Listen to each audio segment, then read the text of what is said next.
And I'll just invite you to go on mute if you're not on mute already, just while I do the introductory blurb.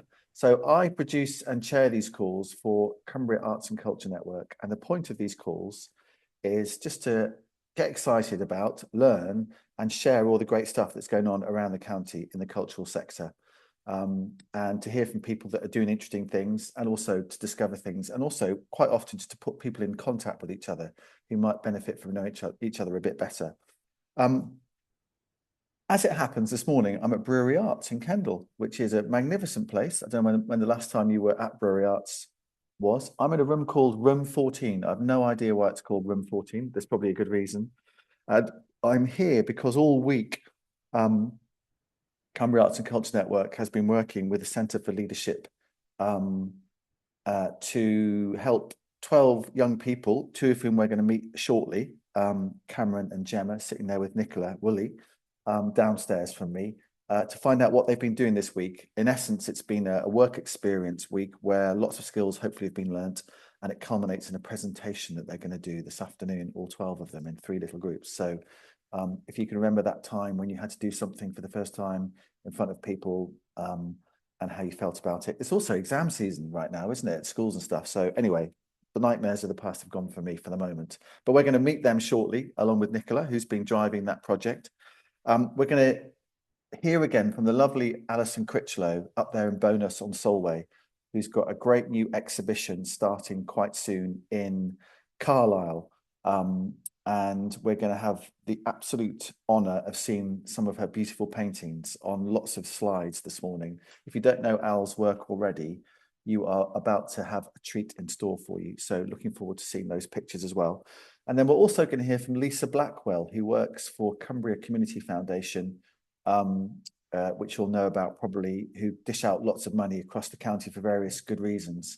And this morning, we're going to hear about the Culture Fund, the Cumbria Cultural Fund, to be precise, and how that may be of interest to you if you're doing work in Cumbria.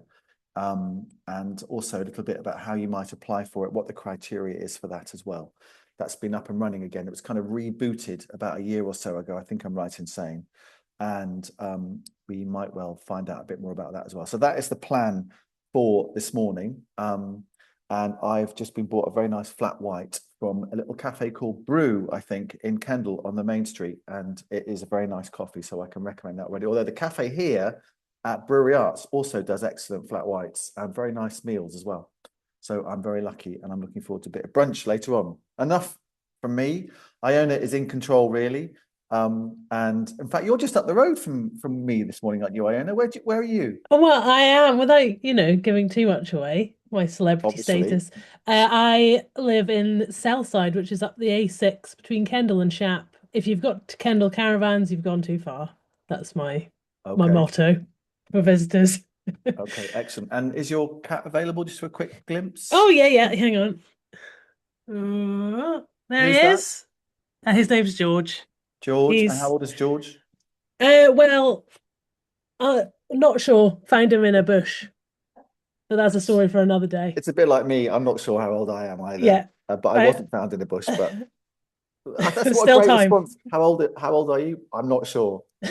I'm going to use that one for the future, I think. Um, one of his teeth has fallen out, so he's old, basically. That's all I know. We can all relate to that as Yeah. well. Right. Okay.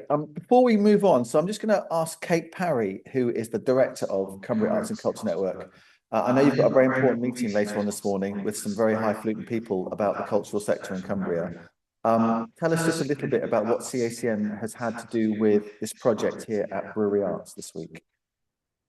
So Projects Arts is a week-long work experience for a group of students, and you'll hear from them in a moment, but it's all part of See It to Be It, which, as you know, is our Arts Council funded project to encourage more young people and support them to pursue creative careers in Cumbria. So one of the things that we know young people face who are interested in the creative industries is the difficulty of finding work experience opportunities. It's really, really difficult, and there are all kinds of reasons for that. partly to do with the fact that it's really difficult for organisations to actually find the capacity to support young people for a week. So this is a way of kind of working around the difficulties and coming up with a solution that the Centre for Leadership Performance have used elsewhere in other industries. And this is a chance to try it in the creative industries. So it's been a big week. I came here early in the week to sort of set the challenge that the young people have been working on ever since. I then went away and got on with my week, and now I'm back. And in a couple of hours' time, we will be sitting down to listen to the proposals that the young people have put in front of us. So, yeah, I'm really excited about it. Thank you, Kate. Amy, I haven't said hello to Amy yet this morning. Amy, it's very nice to have you with us as well. And what a great comment you've just put into chat about age. Right, let's cross then downstairs from where I am now to Nicola Woolley. Hello, Nicola. Very nice to have you with us. And we're going to hear from Cameron and Gemma as well, who are two of the 12 students that Kate was just talking about. So, Nicola, paint us a picture of what's been going on this week. So I think Kate did sum it up really well there. The idea with the alternative to talking to you, the idea with the projects work awareness model is that it is a work experience week based around a project. So that's where projects, the name comes from. So we've used it in other sectors as a way to enable organizations, businesses to get on board and engage with young people and help them to have that kind of work experience knowledge, but without having to it be too onerous and them have to spend a whole week in one organization, which can be, as Kate was saying, really, really difficult. So we lead on the model and we line manage them. So it's been myself and some of my other colleagues act as the line managers for this wonderful group of 12 who've been split into diverse project teams to work then on a project to understand a bit more about the world of work, the arts and culture sector, and develop a whole load of really useful essential skills, which will hopefully help them as they make future choices and go into the world of work. And that's basically projects in a nutshell. So as Kate said, she came representing CACN on Monday afternoon to pose this brief. The project is a set project. So it's also a really useful way to consult with young people and find out their ideas and you know they can be part of the solutions of the problems that we're facing of how do we enable more young creatives in Cumbria. So the brief was set and that's where I'm going to stop and hand over to our two students to tell us about what they've been asked to do and who they've met this week, if that's okay. Of course it is. Hello, Cameron, and hello, Gemma. Very nice to have you with us. I know you've got other things to think about, but I'm going to grab you for 10 minutes or so at the most. Don't worry. So, hello, Cameron. Just tell us a bit about yourself first of all. And you're studying at the moment somewhere, right? I'm studying at Kendal College, so I'd like to be a photographer. So I'm doing art design. Okay, and you're 17, 16? 18. 18. Sorry, so that's year 13 in new money. No idea. No, good answer. Sixth form in my language. And Yeah. Gemma, tell us a bit about yourself. I'm Gemma. I specialise in textiles, but I like to do costume, so I'm doing the art and design course in Kendal College. At Kendal College as well. Yeah. Excellent. Okay. And so, what have you been doing this week that that you can remember that's been useful? There's been a lot of talkers that have came in, which I've actually quite enjoyed because there's some which like aren't really relevant to me but are relevant to other people, and then there's others who have came in. You're like, wow, they've actually done this and they've done that, and it's a lot more relevant because it's not actually somebody telling you something that like they've learned from a textbook, if that makes sense. Like they've actually Lived experience. yeah. Real So- world, real people doing real Yeah. things. And So- has it been sort of quite nice to sort of get away for a chunk for a week, get out of college and actually just sort of Yeah. focus on this? It's nice to be able to have to like listen and not have to remember everything to know that you have to stick on a PowerPoint or you have to write it down. You can like remember stuff and you can actually listen and then like take bits without having to feel pressurized to get all of it. Yeah. Sounds. And Gemma, what's the task that you've been set to do? Can you just explain to everybody what it is you've been asked to do? Our task was to create a creative event for young creators in Cumbria to give them support and access to professional creators who could give tips and advice on how to take forward their creative career. So you've got to come up, and I think you've been split into 3 groups, is that right? Yeah. So there's 4 of you, 4 of you, and 4 of you. And you've got to kind of present back to a few people later today with your ideas. Okay. And how are you feeling about all of that? And Gemma, what have you learnt during the week? Learned a lot more tips for presentation skills, which I'm not the best at public speaking, so they've been really, really helpful. Like make it personal and keep calm under pressure. Tips like that have been really useful, but also learning about how to work with other people in the creative industry, like how to bounce off each other's ideas, but also include your own. It's been really good. Okay. And I think, Cameron, you said you wanted to be a photographer. I missed what you said, Gemma. Do you know what you want to do yet after college? I want to do costume design for either theatre or film or TV. Okay. And do either of you think you could do that in Cumbria? I feel like I could, just because of how picturesque it is, really. It'd just be actually getting the opportunity to, if that makes sense. Yeah. And do you have a sort of portfolio that you started to build already, Cameron? Yeah, but I could do with getting more pictures, to be honest. Okay. All right. And how about you, Gemma? Do you think you could pursue your ambitions in Cumbria, or do you have to go elsewhere? I think I could, but to study it, I haven't found many places in Cumbria to study costume because it's quite specific. But I would love to work as a costume designer in Cumbria on travelling production perhaps, or stationed in one theatre. Interesting too. Okay. Phil Hewitson has just put a comment into chat. Phil, just share that with us so that Gemma can hear what you wrote there. Hello, Gemma. I'm saying you did a great job helping keep the show on the road when we did the Pink Panther strikes again last year at the Green Room Theatre. And it's great to see you continuing on your creative journey. So what did Gemma do for you, Phil, for that? Well, she ran around wrangling all costumes and props, and I think you held up the Notre Dame prop through the windows as Clouseau opened the windows in his apartment before it got exploded by a berm, you know. That's the award-winning Clouseau. Yes. Is that correct? All right. Yes. Did I mention that? And so I guess by dipping your toe into doing that sort of thing, Gemma, it hasn't put you off, and you fancy doing a bit more of that. The whole Pink Panther experience was amazing. Like being on a professional production. It was really interesting to also be behind the scenes for costume, to see like what to do on the day, but also in preparation for the event. Yeah. And I think tips from this week have also will help in the future for that, like keeping calm under pressure. Like if something goes wrong, if the scene rips, and then I can keep calm to do what I need to do. Yeah, great. And Cameron, well, both of you, but Cameron, I'll ask you first. Do you feel that Kendal College gives you a good platform for pursuing potentially a career in the creative industries in Cumbria? Is it do you feel you've been exposed to quite a few things and been inspired to pursue your dreams through your work at the college?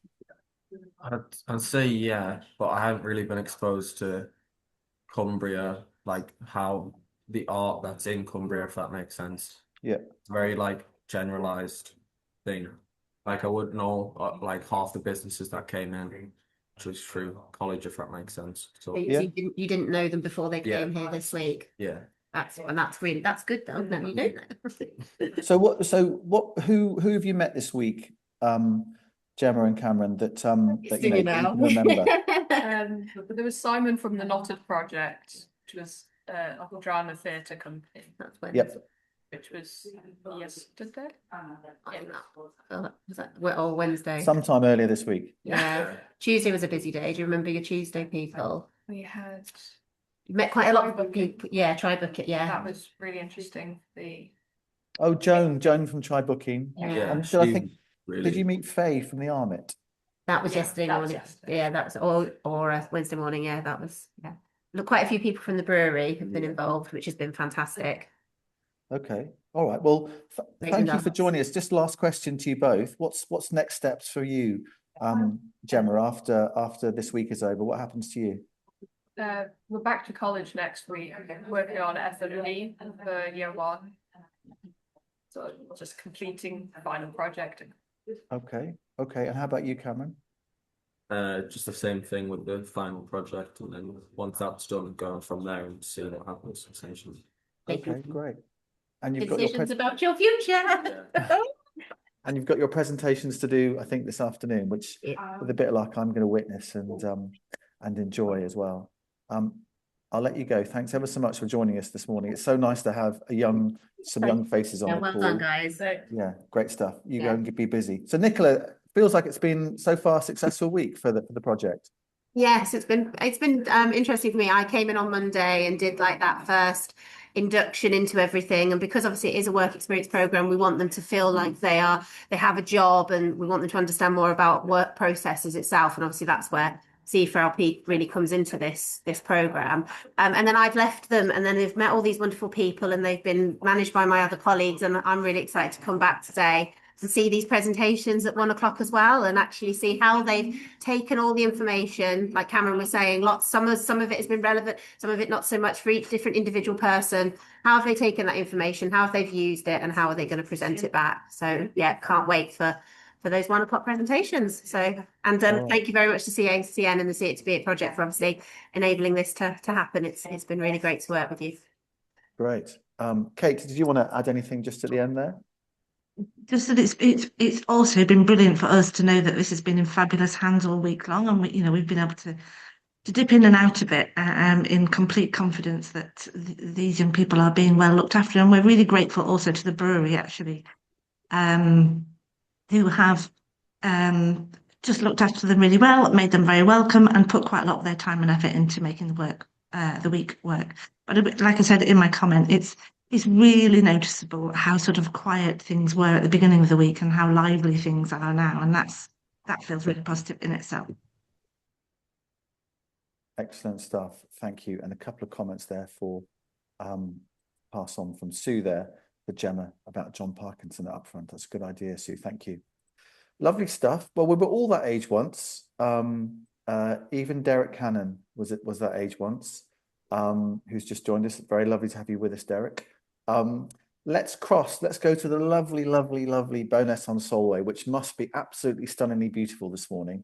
If you've not been to Bowness on Solway, it's literally, you can overlook international boundaries to Scotland, and on a day like today, when the tide is in or out, it's going to be glorious. Nicola, thank you. So let's cross and listen to Al Critchlow, who is a fabulous painter that a lot of you will know already. She's got a new exhibition coming up in Carlisle. We've got lots of beautiful slides to see. Al, first of all, what's it like in Bowness on Solway this morning? It is, in fact, beautiful. You're right. It's gorgeous morning up here. Really, really sunny and calm and just great. Al has the most beautiful studio in her back garden. And over recent weeks, a beautiful cherry tree has been dropping blossom just next to it. And you've put some lovely photographs on Instagram, Al, and it looks glorious.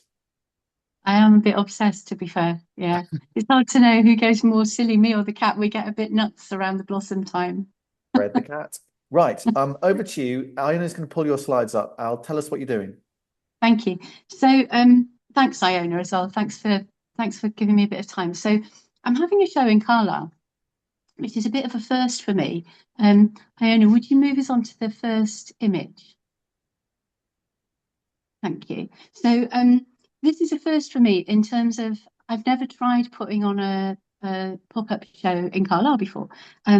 I would love to see more contemporary art in Carlisle. And rather than sort of moaning on about it, which I think I'm a bit prone to doing, I kind of thought, just do something about this, kind of, do my bit. So I've taken a step, which I'm hoping will pay off really well. And I'm hoping it might help me to generate enthusiasm and bring an audience into the little space at Intro. So if you've never been to this place before, I've taken a photo of it on the left there.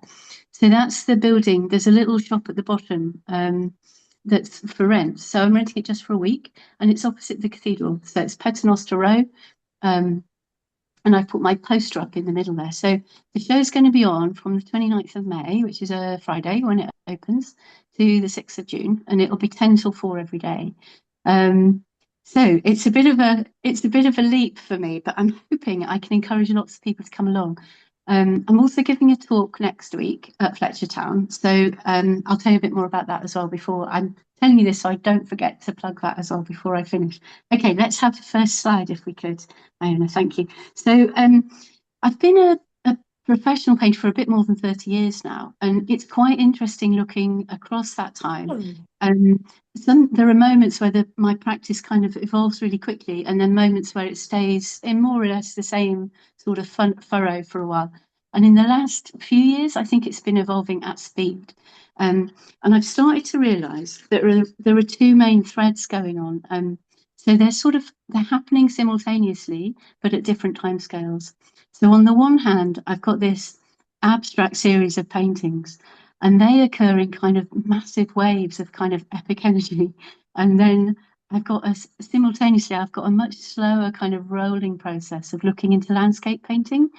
So I'm gonna give you a little idea of what I've been up to, just so you've got a bit of a notion. So these are two very small paintings. They're only perhaps 20 centimeters by 15, something like that.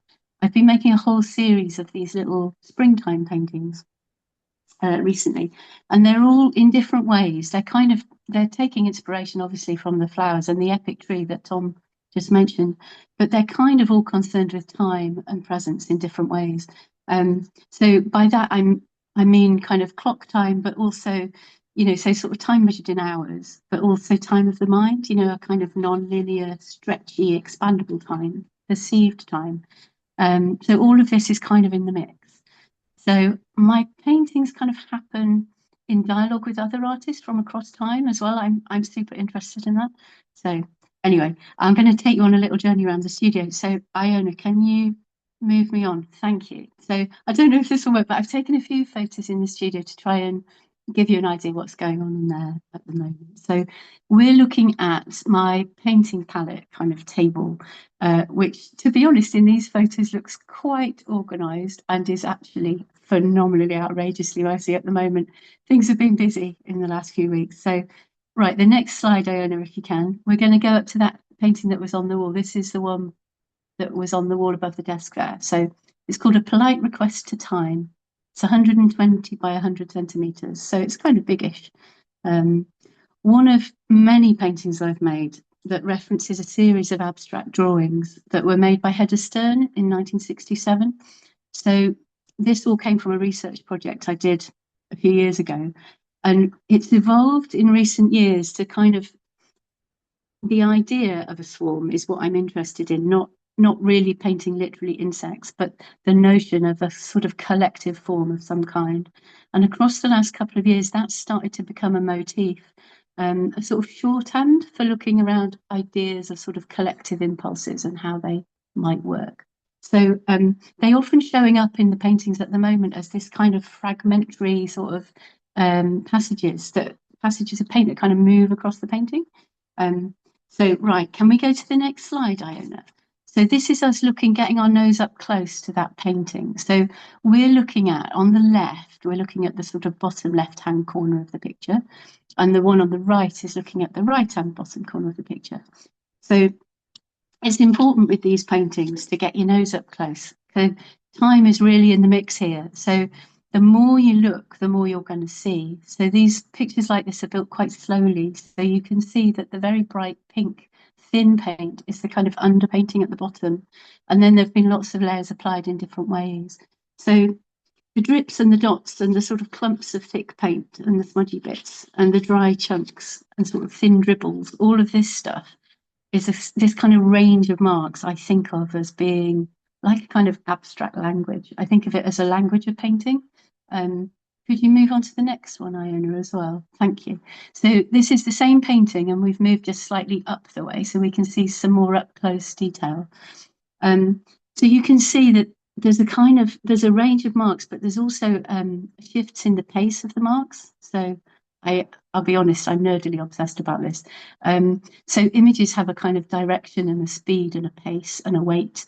And for me, that's the kind of nuts and bolts of how painting works. So the heft and the textures is really important. So I suppose what I'm saying is it's quite hard to get this across on a screen.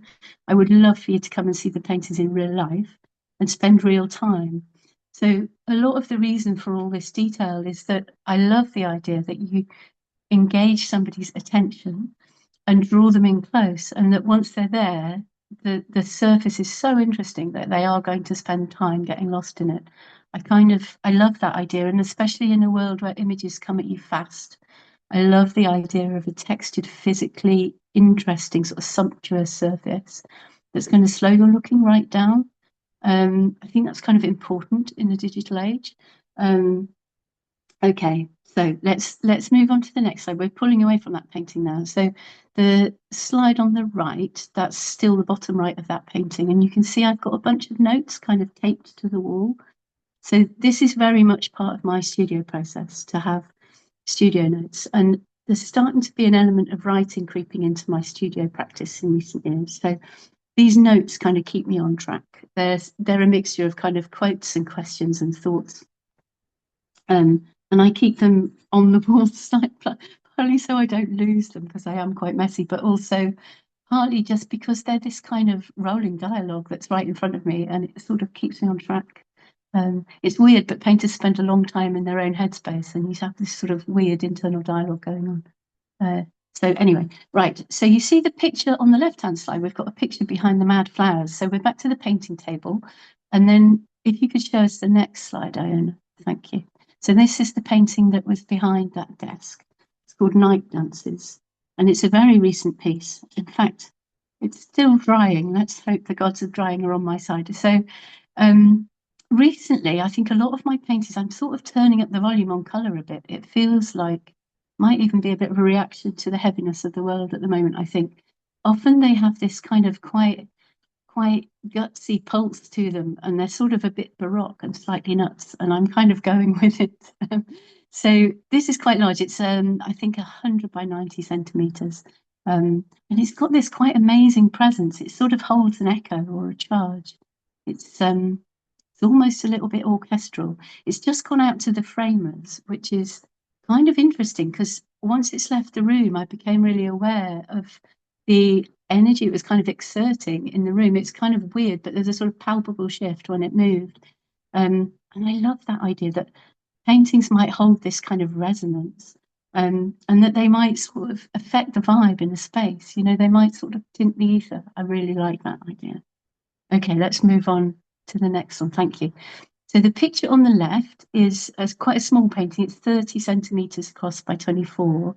That one was actually made last year, and it's called A Brief Interlude of Grace. And that's the painting that I've taken the title of the show from, this painting. So the show is called Brief Interludes of Grace. I mentioned earlier that all these pictures are concerned with time in different ways, and it was important to me to find a title that that was kind of time-based. So the title actually comes from Glyn Maxwell, who wrote this great book about on poetry. It's a quote from him. Anyway, this little painting, I often make little paintings like this. And they're kind of, I think of them as sort of small compositions, but they often contain quite big ideas. And it's almost like putting the idea in the painting in order that I might come back later and make a whole series of work from it. And this is a painting like that. So it felt quite right to use that as the basis for a whole exhibition. So I've been thinking about it for quite a long time, although the work is still happening now. And on the right, you can see that's the kind of the next wall in the studio. That's work in progress we're looking at there, which hopefully might get finished in time to be in the show. I'm not sure if it will or it won't. I've started to realise that I've started to see my whole painting practice as this great big rolling thing. And it's made me take a slightly different approach to exhibitions. So I'm thinking of this as just like the last couple of exhibitions I've done have been like this. I've just drawn a line on the calendar and gone, okay, on this day, I'm going to make a selection, like a slice through my whole practice, and just decide on a selection I'll be showing to the public.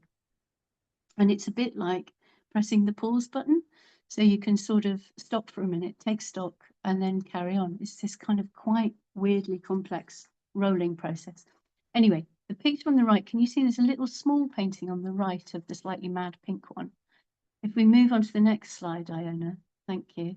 That's the picture on the left that we were looking at. So these are called Raking Over the Embers, and you've got two paintings here. They're both about, I think they're 40 centimetres by 30, something like that. So these are two paintings from a sequence, and this is a bit early days for me, but I have this idea that I might quite like to explore the notion of a sequential series. So these are two from a series, and they're quite interesting. I'll see where that goes. It's a bit early days at the moment, but I'm quite interested in it. They have a particular kind of pulse, these paintings. I don't really have another word for it, but they're a bit mysterious to me, and I find that quite interesting. Okay, let's move on to the next one. Okay, this one is called A Seeking Spirit. Again, it's quite small. It's 30 by 24 centimeters. And occasionally this happens where one just breaks free and heads off on its own. It's like a sort of mad thing where paintings occasionally just appear. And I love it when that happens because it's like they've broken free of the bunch. And very often these pictures that don't seem to quite fit into the bunch are pointing the way forward. I've kind of come to realize that it's weirdly interesting when they just land on the easel and you're kind of like, oh wow, okay, so this is where we're going. So I'm excited for this one. Yeah, and I make these paintings on board always as a kind of, I make them at the same time as very large slow paintings. So I always have a lot of paintings on the go at any one time. I think that's just how I work. It seems to work for me, and it makes a sort of visual conversation across the room. Okay, let's have the next one. Thank you. So this is looking up close to work in progress, and you can see on all of these they're actually all different paintings, but on all of them the sun is kind of playing with the surface of the paint. So I love it when that happens because it shows up the kind of underneath layers, the kind of brush strokes and the underpainting, that a screen doesn't always pick this up terribly well. But the sun really plays with that kind of underneath surface. I find that quite fascinating. When I say time is in the mix, this is what I mean. You can sort of see when you see the paintings in real life that there's a real accretion of marks across time, and so I have this process of kind of building things up and then editing and taking things back as well, and it is a balance of push and pull. Yeah, it's interesting, and the sun somehow makes it all play in front of your eyes. Okay, let's go on for the next one. Thank you. So this one is called From Over the Horizon, 120 centimeters by 100. So you're probably picking up that's a size I really like. It's kind of, I don't know, it just seems to suit me. Anyway, this is an example. It's a painting I made last year. It's actually sold now, but it's a good example, I think, of, I said there was two main threads to my practice. This is an example of one I would put in the kind of landscape thread of things. So it's very much drawing on a landscape tradition of painting, but it comes quite close to the abstract thread in terms of it is actually a load of blobs and drips and dashes. It is an abstract painting, but it's sitting close to a landscape tradition. I find that really interesting, that kind of edge between abstraction and representation. So I'm very much from a base of landscape painting, and I still use that framework now. I like kind of pushing and poking at the tradition, using it as a kind of framework for exploring ideas, I suppose. Okay, if we could move on to the next one, thank you. So thinking about this landscape thread, it's still very important to me to work outside. Sometimes I will go out and draw on the spot outside, and that remains really important. Very often that's in sketchbooks, sometimes on paper. So I'm not sure why, but I can't knock this out of the process. It's a really fundamental part of what I do. And I think it's something to do with, there's a kind of energy transferred to the paper when you work outside, whether you want it or not. The kind of the air and the weather and the moment in time will be landing on the paper. And so 3 or 4 times a year, I am pretty much compelled to go, usually further north, and draw by some crazy wild seas. And I find that essential. It's kind of, it's like refueling your spirit somehow. There's a sort of weird absorption goes on. find that really important, and I need that energy to bring that kind of air back into the studio and pour it back into the abstract paintings. Could you? I think there's another one of those as well, Iona, maybe. Thank you. So there you go. That's a good example. So these were made in the winter. I headed up to Scotland in one of those ridiculous storm moments, and kind of, yeah, just had the best time actually, mostly getting rained on in Scotland. But I find whatever the weather does, I find it's vital part of what I do. So if you move us on, and again, I think this might be our last slide. Thanks, Iona. So I urge you to come along to this exhibition. It'd be lovely to see you. I'm hoping, well, there will be a selection of work that kind of a mixture of all of these different elements in the exhibition. So I'm thinking there'll be some largish paintings, then there'll be some work on paper, there'll be cards, there'll be all sorts of stuff. But the important thing as well is I would love for people in Carlisle to just pop in and have a look and spend some time. Ask questions, think about it, you know, just I would love for that to happen. Also, I'd be very grateful if you could help me spread the word. I'm giving a talk next week on Thursday, the 21st of May, at Fletchertown in the evening. So it's 7 till 9, this talk. It's completely free, and it will be an illustrated talk for anyone who wants to turn up. So it's part of a sort of once a month they do these talks at Fletchertown, cultural talks. And it's such a friendly, lovely environment. So please do come along, invite all your pals. It'd be lovely to see you there. And I think I will be talking about in more depth about my sort of studio practices and ideas and references and what I'm reading and all the rest of it. But it's also a way of trying to engage people to come along to this exhibition. So I'm very aware that the space I'm using isn't usually a gallery. So I'm trying quite hard to put the words out and see if I can just encourage people, even people that aren't, maybe don't think of themselves as gallery goers. I'd love for them to come and have a look see. So yeah, thank you. Thank you, Al. What beautiful images to start the day with.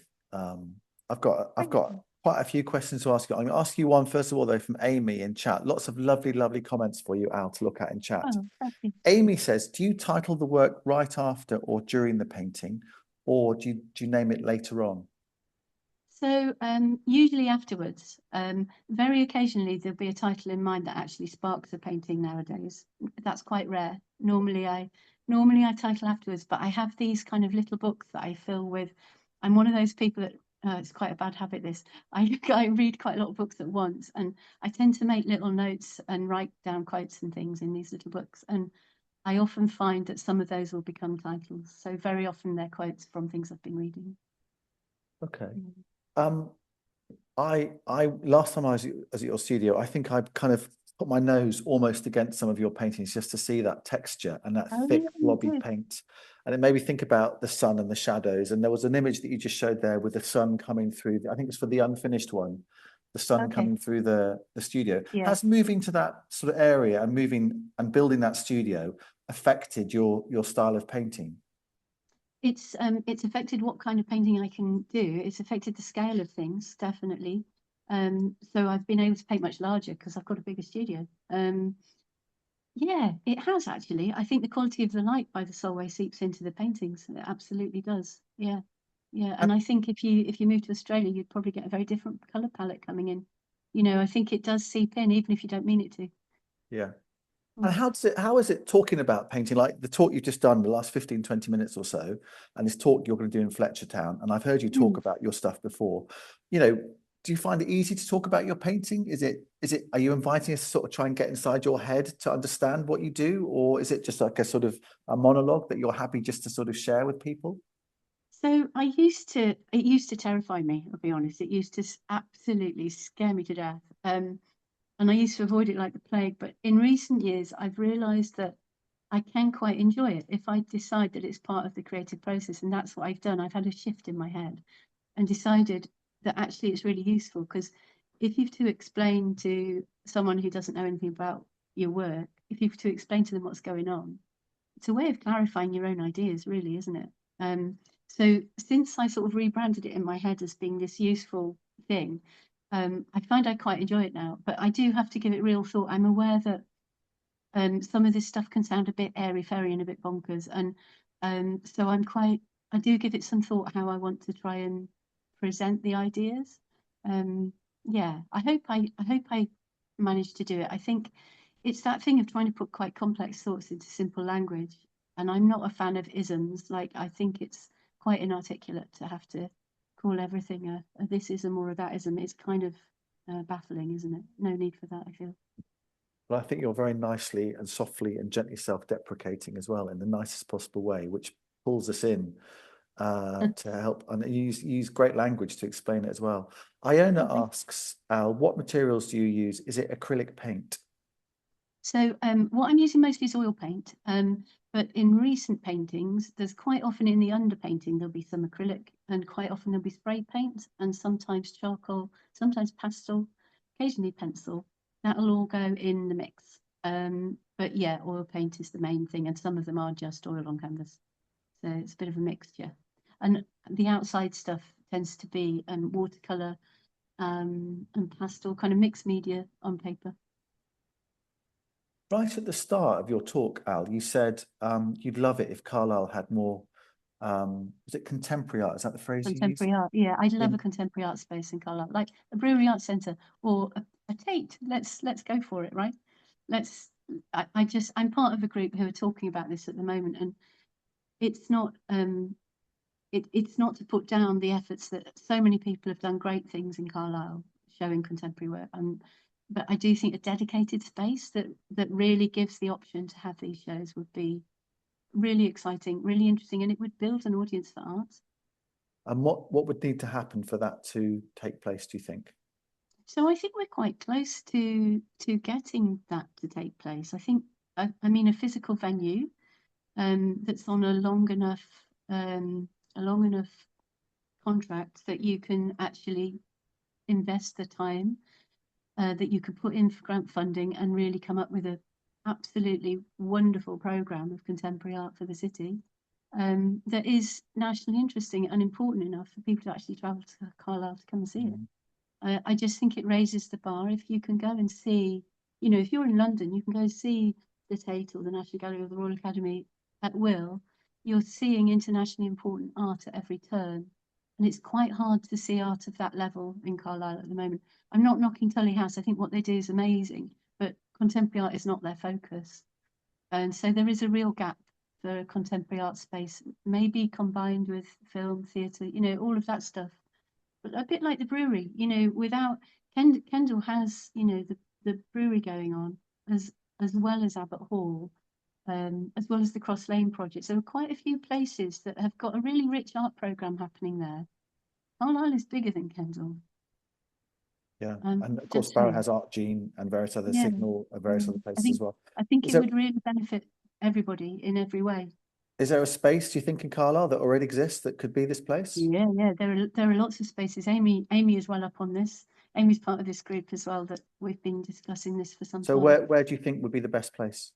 Let me put you on the at the spot. moment we're looking into quite a lot of different options. So perhaps it's a case of pinning down which are the most viable, you know, as well. So, but help from the council would be wonderful as well. You know, like people on the council that could potentially help to signpost ways forward with it. Yeah.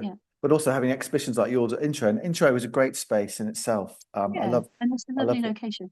Yeah, and they're pretty open to having all sorts of different things going on in that space as well at Paternoster Road, and it's pretty central, isn't it? As you say, it's by the cathedral. Yeah.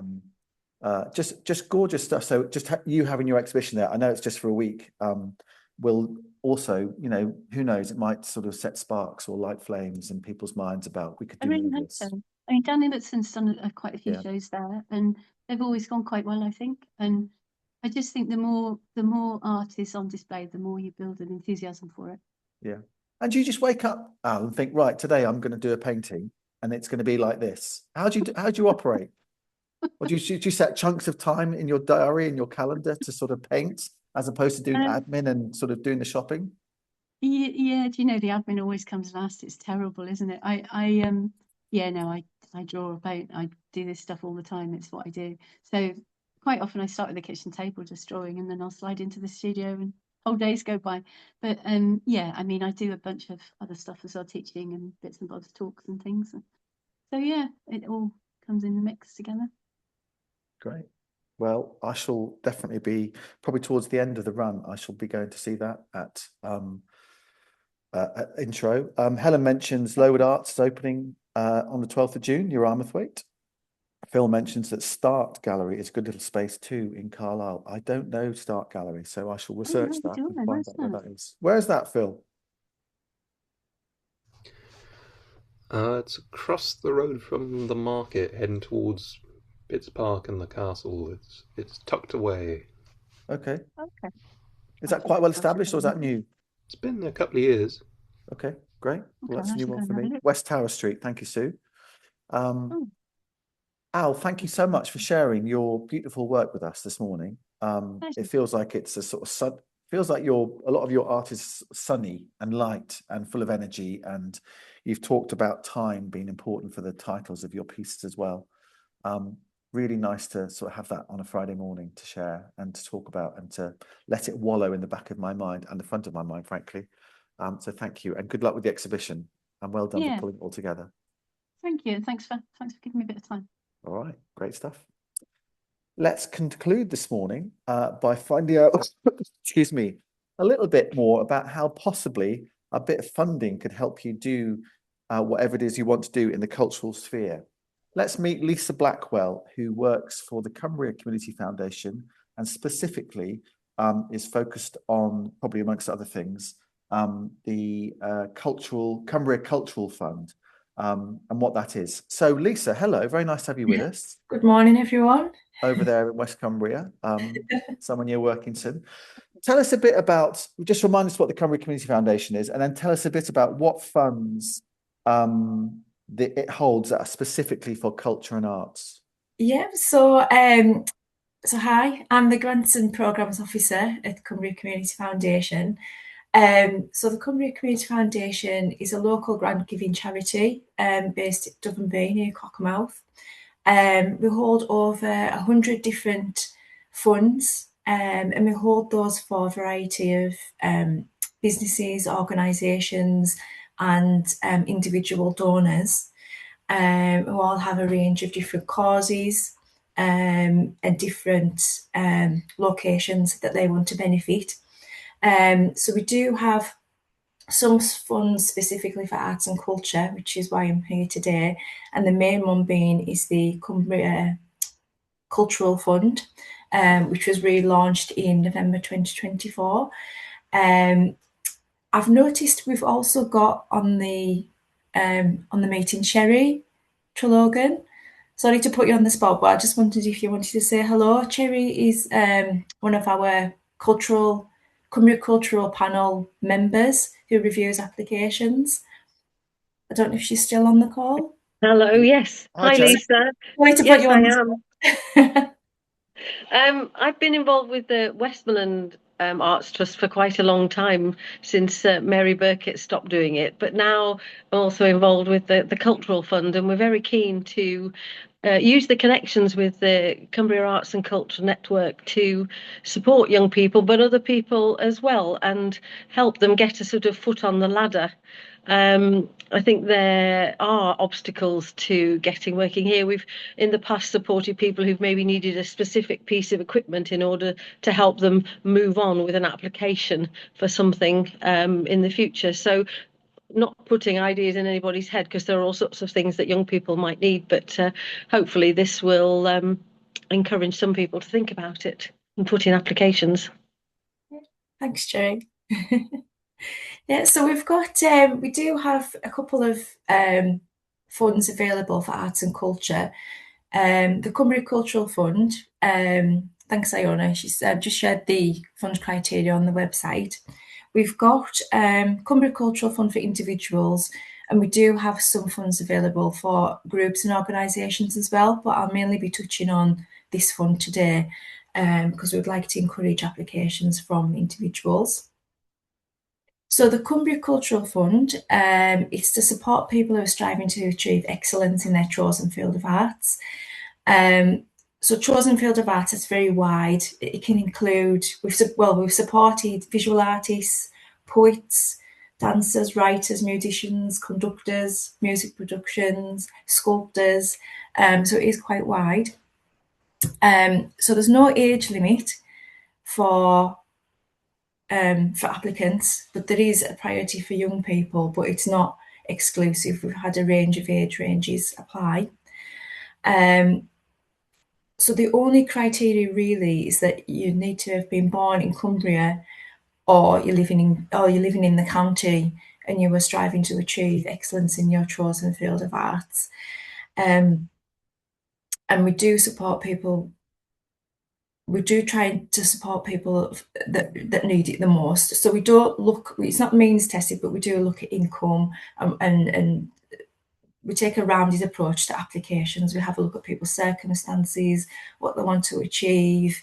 Yeah, so grants tend to be around £500 over 1 year, but there is no minimum or maximum award amount, and we have awarded more than 500 for some individuals.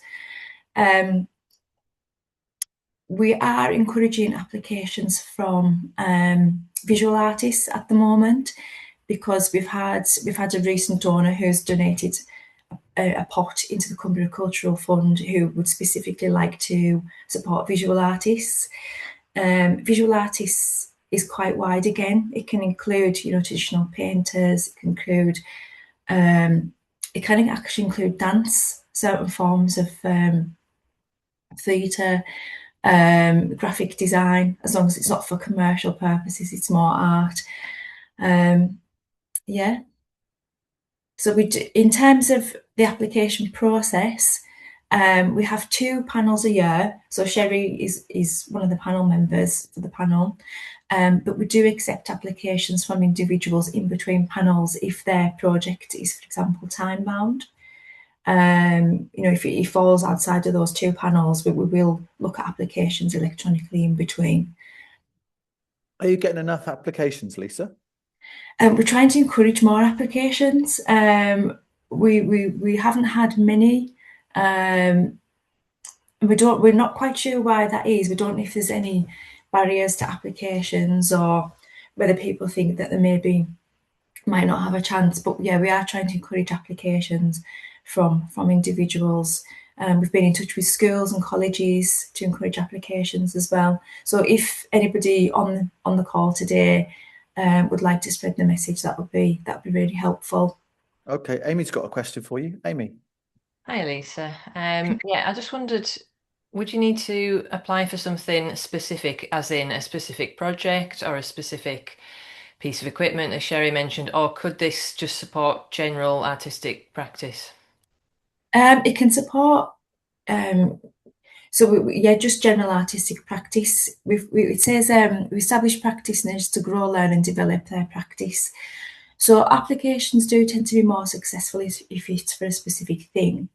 We've had dancers apply for courses, musicians apply for musical instruments, painters for artist materials, things like that. So is there anything specific in mind that you were thinking of? And yeah, I suppose I'm just formulating everything, from what you've said, really, because there's always something that you could be applying for. But so if it was for something specific, like a course or material, would you need to break down a budget and sort of set out and say, this is, I'm looking for 250 or I'm looking for 700? Would you need to sort of specify that? Yeah.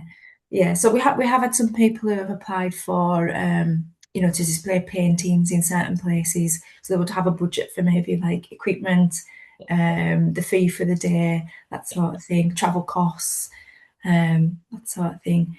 In terms of success, we do like to see, we do encourage applicants to include their story.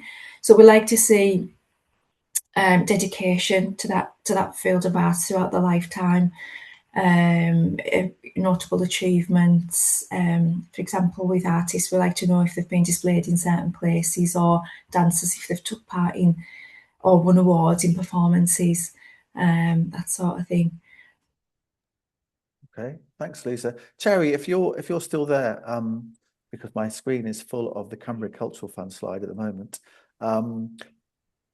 What is there anything else that you would say, as somebody who actually oversees these applications, that people should do more of or do less of in their applications?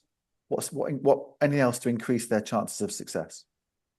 I think it's being honest and giving us all the facts and having something that is difficult for us, because obviously we're keen to help everybody, but you've got to have something that's sort of measurable at the end of the day. So just money into a pot that disappears into we don't know where is difficult for us to measure. So it's good to be able to have something that you can say, yes, we attended that and it did make a big difference, and now I've been able to do such and such. So I think it's telling that story is really important. I know filling applications in is really daunting, and I know that you've got courses on that. So I would encourage anybody who's a little bit terrified of completing grant form applications that, to try and look for some help in that respect, because maybe that's what puts people off. Especially if you're a sort of creative person, then filling in all these funding details and application information is sometimes a bit daunting, but don't let that put you off. Do it. But I think it is, as I say, it doesn't have to be a thing, a tangible object, but it's just something that we can see that it can and has made a difference. Great. Okay. So like I say, is there a bit of evaluation after the award's been given? Yes. Sorry, Lisa, explain. Yeah, so with all of our grants, we monitor them. So 12 months after the grant's been awarded, we do ask for feedback from applicants as to what's been achieved.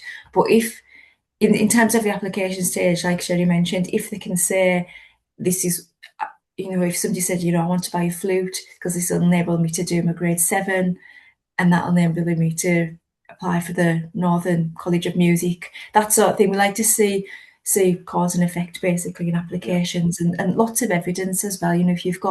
If you've got examples of paintings or videos, links to dances or singing or opera or that sort of thing, it really does enhance the application. Okay, great. And Kate's just popped in there and chat as well. Speaking of flutes and music and grades, Bridget's Magical Music Pot, which was set up in Kate's mother's name, which is specifically focused on people in West Cumbria to enjoy making music together. I know that Cockermouth Live and Cumberlandia festivals have benefited from that. And I know that some individuals have benefited from that as well. A shameless plug from Sue about Wigton Choral Society summer concert tomorrow evening as well. Lisa and Cherry, thank you so much for that. Sue's holding up the poster for it there. Thank you very much for sharing that. Rachel just asks, what's the deadline for applications? I think you said it was a rolling deadline, is that right? So the next deadline is the 26th of May, and the panel will be taking place on the 7th of July. But if you're unable to make that, or you've got a tight deadline for something that you need before then, if you pop an application in, we can maybe ask the panel to review it electronically. There's no guarantees when it's like that though, because it just depends on responses. But we can accept applications in between panels. Great. Cherry looks like a nice person. I'm sure she'll be sympathetic to that sort of thing. And Iona has very helpfully put in a link there to the deadline dates for that.